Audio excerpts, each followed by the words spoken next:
ನಮಸ್ತೆ ಗೆಳೆಯರೇ. ಇವತ್ತಿನ ಸ್ಪೆಷಲ್ ಪಾಪ್ಲೆಟ್ ಮೀನಿನ ಫ್ರೈ.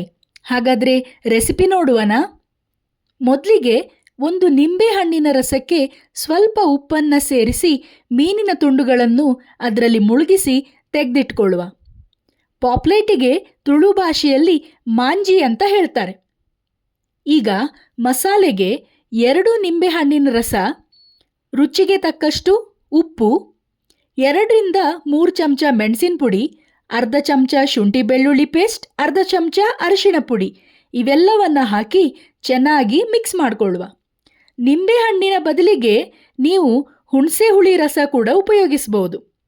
ನಂತರ ಒಂದೊಂದೇ ಮೀನಿನ ಪೀಸನ್ನು ತಗೊಂಡು ಎರಡೂ ಬದಿಗೆ ಮತ್ತು ಸೈಡ್ಗೆ ಮಸಾಲೆಯನ್ನು ಹಚ್ಚಿ 15ರಿಂದ 20 ನಿಮಿಷ ಅದನ್ನು ಮ್ಯಾರಿನೇಟ್ ಆಗಲಿಕ್ಕೆ ಬಿಡುವ. ಇದರಿಂದ ಮಸಾಲೆಯ ಫ್ಲೇವರ್ ಎಲ್ಲ ಎಳ್ಕೊಂಡು ಮೀನ್ ಫ್ರೈ ಇನ್ನೂ ಕೂಡ ರುಚಿಯಾಗಿರ್ತದೆ. ಸ್ವಲ್ಪ ಬಾಂಬೆ ರವೆ ತಗೊಂಡಿದ್ದೇನೆ.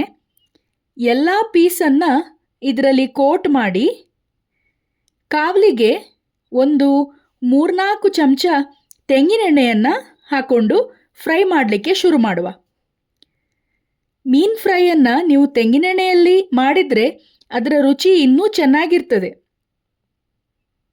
5 ನಿಮಿಷ ಆದಮೇಲೆ ಪ್ರತಿಯೊಂದು ಪೀಸನ್ನು ಪಲ್ಟಿ ಮಾಡಿ ವಾಪಸ್ 5 ನಿಮಿಷ ಫ್ರೈ ಆಗಲಿಕ್ಕೆ ಬಿಡುವ. ಗ್ಯಾಸನ್ನು ಮೀಡಿಯಂ ಫ್ಲೇಮಲ್ಲಿ ಇಟ್ಕೊಳ್ಳಿ. ತುಂಬ ಹೈ ಫ್ಲೇಮ್ ಇಟ್ಟರೆ ಮೀನು ಮೇಲಿಂದ ಕರಟಿರ್ತದೆ, ಆದರೆ ಒಳಗಿಂದ ಬೆಂದಿರೋದಿಲ್ಲ. ನೋಡಿ, ಈಗ ನಮ್ಮ ಪಾಪ್ಲೆಟ್ ಫ್ರೈ ರೆಡಿಯಾಗಿದೆ. ಇದೇ ರೆಸಿಪಿಯನ್ನು ನೀವು ಬೇರೆ ಮೀನಿನ ಫ್ರೈ ಮಾಡಲಿಕ್ಕೂ ಯೂಸ್ ಮಾಡಬಹುದು. ತುಂಬ ಸುಲಭ ಉಂಟಲ್ವಾ? ನೀವು ಕೂಡ ಟ್ರೈ ಮಾಡಿ ಹೇಗಾಯಿತು ಅಂತ ಕಮೆಂಟ್ಸಲ್ಲಿ ನನಗೆ ತಿಳಿಸಿ.